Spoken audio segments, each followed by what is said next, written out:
Hello everyone. यार आज की वीडियो ना सिर्फ उनके लिए है जिनको भगवान पर विश्वास है। अगर नहीं है ना विश्वास तो कर लो या मानो। सच में अनजान अज्ञान होते हैं हम बस ईश्वरीय शक्ति से। बट ये सच है कि जो भी चमत्कार आपके साथ होते हैं ना वो परमात्मा करते हैं, हम बस मानते नहीं हैं। ये प्रभु की लीला है। तो आज इसी सत्य घटना को लेकर मैं आपके साथ एक बात शेयर करना चाहती हूँ। वृंदावन में एक संत थे जिनको सब जज साहब कहते थे। किसी ने पूछा इनको सब जज क्यों कहते हैं? तब पता चला कि ये एक कस्बे में जज थे। उसी कस्बे में प्रभु श्री राम का एक भोला भक्त रहता था जिसका नाम था केवट। वह राम जी का मंदिर में दिन रात पूजा करता था। केवट की बहन जब विवाह योग्य हुई तब केवट ने गांव के सेठ जी से पैसे उधार लिए। उसने सोचा कि 1-2 साल मेहनत करके पैसे चुका देगा। शादी संपन्न हुई। उसने शहर जाकर मेहनत करी और सेठ जी के पैसे आकर लौटा दिए। अब उसने जब सेठ जी को पैसे दिए तो सेठ जी ने रसीद बनाकर दे दी, लो केवट ये रसीद रख लो और पढ़ लो एक बार। तो केवट ने कहा अरे मैं तो अनपढ़ हूँ, मैं क्या जानूँ, रघुनाथ जी जाने। ये सुनकर सेठ जी के मन में पाप आ गया। उनको लगा कि ये तो भोला भंडारी, इससे तो पैसे दोबारा ऐंठे जा सकते हैं। तो उन्होंने वो रसीद वापस लेकर एक दूसरी रसीद उसे थमा दी। केवट अपना भजन गाता हुआ घर चला गया। कुछ दिन बाद सेठ ने मुकदमा कर दिया केवट के खिलाफ कि मेरे पैसे वापस कराए जाएं। वह मुकदमा इन्हीं संत बने जज साहब की कोर्ट में आया। तारीख पर केवट उपस्थित हुआ। जब जज ने कहा कि केवट तुमने सेठ से पैसे उधार लिए थे? केवट ने कहा जी हुजूर। पूछा दे दिया? तो उसने कहा हाँ जी। जज साहब ने कहा कोई प्रमाण? केवट ने कहा हुजूर ये रसीद। जज साहब ने वो रसीद देख के कहा कि इससे तो सिद्ध नहीं होता कि तुम रुपए दे चुके हो। केवट रोने लगा, हुजूर मैं तो इसी रसीद को समझे बैठा था। जज साहब को दया आ गई और उन्होंने कहा अच्छा रो मत। ये बताओ जज जब तुमने पैसे दिए तब वहाँ कोई और था? केवट ने उसी सहजता से कहा नहीं जनाब, मैं सेठ जी और रघुनाथ जी के अलावा वहाँ कोई नहीं था। उसने जब रघुनाथ जी कहा तो उसे जज को लगा कि ये कोई गांव का सज्जन आदमी होगा। फिर जज साहब ने केवट को जाने को कहा और अपने मुंशी के हाथ कस्बे के रघुनाथ जी को कोर्ट आने का सम्मन जारी किया। अब वो मुंशी पूरे गांव में घूमे और मज़े की बात ये कि रघुनाथ जी नाम का कोई आदमी मिला ही नहीं। किसी ने कहा कि रघुनाथ जी का मंदिर ज़रूर है। मुंशी ने सोचा कि अच्छा कोई धनवान व्यक्ति होगा जिसने मंदिर बनवाया होगा। उसने शुक्र मनाया कि चलो मिल तो गए। वह मंदिर पर गया।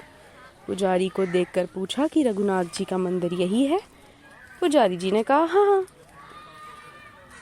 तो कहा बोले ये लो। पुजारी ने जैसे ही सम्मन देखा उन्होंने साइन कर दिया। तो मुंशी जी ने सोचा यही रघुनाथ जी हैं। सम्मन पुजारी जी के चरणों में, पुजारी जी ने सम्मन प्रभु के चरणों में रखा और कहा भक्त जो ना कराए वही कम। आपके लिए कई बार मुकुट, पोशाक, गले का हार यह सब तो आते देखा, पर सम्मन पहली बार आया है। तो केवट ने कहा रघुनाथ जी ने जब केवट से पूछा पुजारी जी ने कि तुमने रघुनाथ जी का नाम क्यों लिया? तो उसने कहा सब जगह रहते हैं प्रभु, वहाँ भी होंगे इसलिए। और अपना इतना कहकर वो भजन में विलीन हो गया। हरि बिन संकट कौन निवारे, हरि बिन संकट कौन निवारे, हरि बिन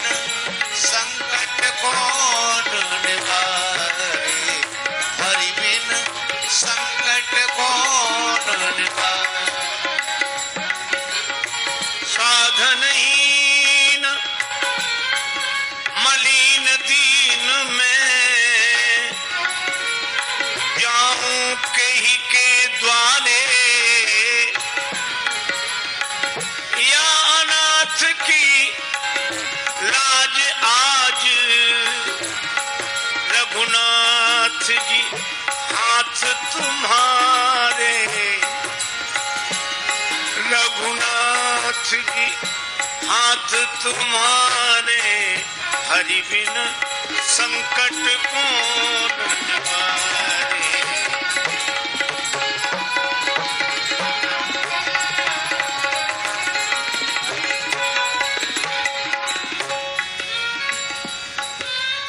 एक ही भरोसा, जाएगी लाज तुम्हारी, जाएगी लाज तुम्हारी, नाथ मेरो कहा बिगड़े गो। बस यही सब भजन में वो विलीन रहता और निश्चिंत रहता। सब रघुनाथ जी जाने। तारीख वाले दिन सुबह पुजारी जी जल्दी जगे और भगवान को स्नान करा के नई पोशाक पहनाई कि आज पहली बार भगवान बाहर निकलेंगे तो कपड़े अच्छे होने चाहिए। भोग लगाया, फिर आंखों में आंसू भर के कहा कि भगवान जाना ज़रूर, आपके अलावा उसका कोई नहीं। उधर केवट पहुंचा अदालत में तो जज साहब ने पूछा कि केवट, रघुनाथ जी नहीं आए तुम्हारे साथ? केवट ने उसी सरल स्वभाव में कहा, होंगे यहीं कहीं। यही सुनकर चपरासी ने आवाज लगाई, रघुनाथ जी हाजिर हो, रघुनाथ जी हाजिर हो, रघुनाथ जी हाजिर हो। जैसे ही उसने तीसरी आवाज लगाई तो देखा कि एक लटपटी सी चाल, एक वृद्ध की झुकी देह, लड़खड़ाता शरीर, माथे पे टीका, धोती हल्की फटी हुई, एक बूढ़ा आदमी सामने से चला आ रहा है। जज साहब ने देखा और देख के पूछा, रघुनाथ जी आप हैं? रघुनाथ जी ने कहा हाँ। जज साहब ने पूछा कि केवट ने रुपया वापस कर दिया? वो बोले हाँ। जज साहब ने कहा कोई प्रमाण?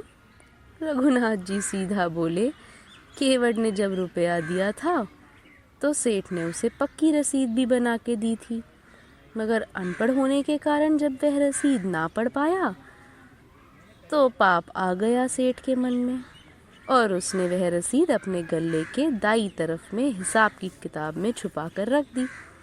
आप चाहे तो दिखवा लीजिए, प्रभु तो अंतर्यामी है, उनसे क्या छुपा है। यह सुनते ही चपरासी को भेजा गया और रसीद वहीं मिल गई। जज साहब भी हैरान रह गए। बहुत से गवाह देखे, ऐसा गवाह नहीं देखा। सेठ दंडित हुआ, केवट जी बाइज्जत बरी। गवाह महाराज तो कब के जा चुके थे।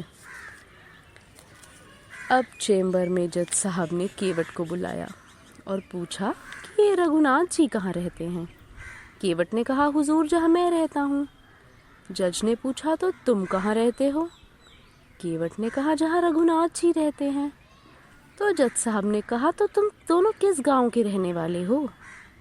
तो वो क्या करते हैं रघुनाथ जी? केवट ने कहा अरे हुजूर, वो हैं जिनका मंदिर है, उनके और भी बहुत जगह मंदिर है। जज साहब ने कहा उनके मंदिर हैं, देखने में तो कोई दीनहीन लगता था, इतने संपन्न तो नहीं लगे। तो केवट ने कहा कि पुजारी जी ये वो हैं जो मंदिर में विराजमान रहते हैं। केवट के ये कहने पर जज साहब थोड़े चकित हुए। फिर उन्होंने अपने मुंशी को बुलाया कि ये वही थे जिन्होंने साइन किया था रघुनाथ जी। अब मुंशी ने चौंकते हुए थरथराते बोला कि नहीं हुजूर, ये वो नहीं थे जिन्होंने सम्मन पे साइन किया। जब सारे रहस्य का पता लगा तब जज साहब रोने लगे।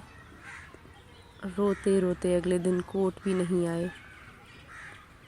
घर को चलने जाने के बाद भी जब वो बहुत रोते रहे तब जज साहब से सब ने पूछा कि आप रोते क्यों हैं? आपको तो खुश होना चाहिए कि प्रभु ने आपको दर्शन दिए। तब जज साहब ने कहा, जिन नारद सारद शेष महेश के सपने में आते रहे वो आज अदालत में आए केवट के गवाह कहाते रहे। सबने कहा, आप दुखी तो मत होजिए,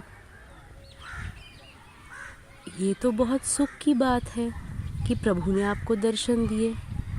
जज साहब ने कहा, सुख तो ये है, मगर दुख इस बात का कि कुर्सी पे बना जज बैठा रहा, रघुनाथ खड़े समझाते रहे। बस उसी समय वह वृंदावन निकल गए और तब से वो कभी बैठे नहीं। सब कहते भी अगर बैठ जाओ तो कहते कि नहीं, मैं कुर्सी पे जज बना बैठा रहा और रघुनाथ जी खड़े रहे। सब कहते कि दर्शन कर लो प्रभु के मंदिर चल के, तो कहते कि नहीं, मैं उन्हें मुंह दिखाने के काबिल नहीं हूँ।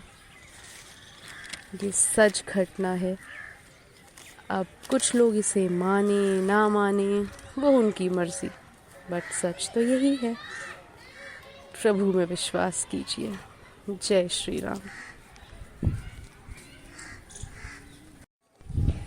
Hello everyone. यार आज की वीडियो ना सिर्फ उनके लिए है जिनको भगवान पर